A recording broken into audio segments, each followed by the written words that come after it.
Shalom Alehim, berjumpa lagi dengan saya pada perenungan hari ini tanggal 18 Mei 2024. Sudahkah di pagi yang cerah ini saudara kita bersyukur di dalam doa kepada Tuhan Allah kita?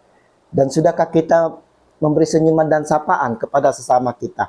Kita awali perenungan pagi hari ini dengan tanda kemenangan kita dalam nama Bapa dan Putra dan Roh Kudus. Amin.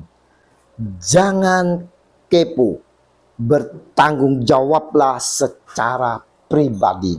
Bacaan liturgi hari ini diambil dari Kisah Para Rasul 28 ayat 16 sampai dengan 20, dilanjutkan dengan ayat 30 sampai dengan 31, dan Injil Yohanes 21 ayat 20 sampai dengan 25. Saudara-saudaraku yang terkasih di dalam kasih Kristus, Injil hari ini saudara sangat menarik kita renungkan.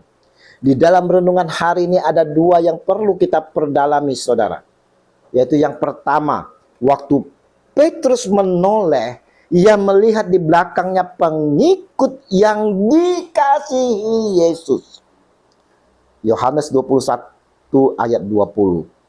Siapakah murid yang dikasihi itu? Dan yang kedua saudara, perkataan Tuhan Yesus, andai kata aku mau ia tinggal hidup sampai aku datang, itu bukan urusanmu, tetapi engkau ikutlah aku. Yohanes 21 ayat 22. Mari kita fokuskan dua ayat ini saudara. Siapakah pengikut yang dikasihi Yesus? Murid yang dikasihi oleh Tuhan Yesus itu adalah Yohanes, saudaraku. Ia dikasihi karena iman dan kesetiaannya mengikuti Yesus. Bahkan saat Yesus di atas kayu salib, Yohanes bersama Bunda Maria ada dekat di sana. Maukah saudara kita menjadi orang-orang yang dikasihi Tuhan Yesus? Tetaplah beriman teguh saudara dan selalu memegang serta menjalani firman-Nya dalam kesetiaan, penuh kesabaran dan rendah hati. Yang kedua saudara-saudaraku yang terkasih, Petrus menanyakan masa depan Yohanes. Tuhan Yesus dengan tegas menjawab hal itu, bukan urusan Petrus. Dengan kata lain saudara, setiap orang harus bertanggung jawab untuk urusannya sendiri. Jangan kepo saudara. Kita sering kepo saudara, mau tahu urusan orang lain. Jadi kita masing-masing harus mempertanggungjawabkan segala perbuatan kita kepada Allah.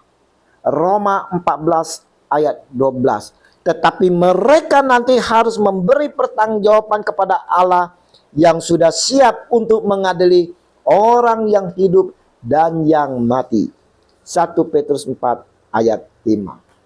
Saudaraku yang terkasih, di sini saudara, Yesus sampaikan kepada kita melalui Petrus saudara. Janganlah kita suka kepo dengan mengurusi orang lain saudara. Mengurus orang lain atau membandingkan diri sendiri dengan orang lain akan menghambat pertumbuhan rohani kita. Hati-hati saudara, janganlah kita mengurusi orang lain, biarlah mereka saudara. Kita masing-masing secara pribadi bertanggung jawab di hadapan Allah.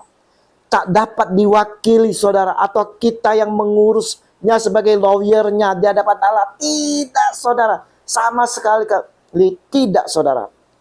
Allah tidak akan menuntut pertanggungjawaban kolektif atau pertanggungjawaban bersama dalam suatu komunitas, melainkan Allah menuntut pertanggungjawaban pribadi lepas pribadi.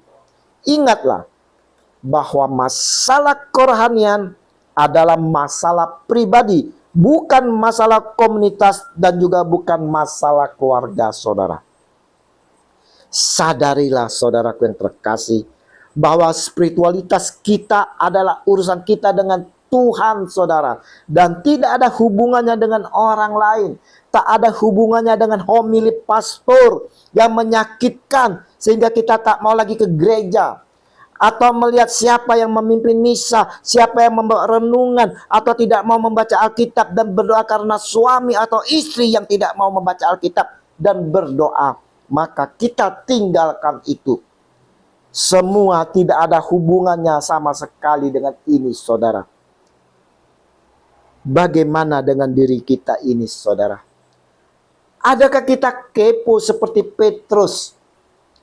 Atau kita memiliki iman yang penuh akan Yesus dan sungguh setia mengikutinya seperti Yohanes, murid yang dikasihi? Mari saudara-saudaraku yang terkasih, kita mau hidup penuh iman dan penuh kesetiaan dan taat kepada Yesus Kristus sebagai Tuhan dan penyelamat pribadi kita, saudara. Mau mengikutinya dengan penuh kesabaran, penuh kasih dan rendah hati. Ingat, janganlah mengurus-ngurusi orang lain. Janganlah kita kepo. Kasih Yesus yang berlimpah senantiasa dalam kehidupan kita, dan dengan bimbingan dan tuntunan Roh Kudus-Nya yang dicurahkan kepada kita, kita dimampukan untuk tetap berimankan kepada Yesus dengan penuh kesetiaan. Amin. Dalam nama Bapa dan Putra dan Roh Kudus. Amin. Shalom Alehim.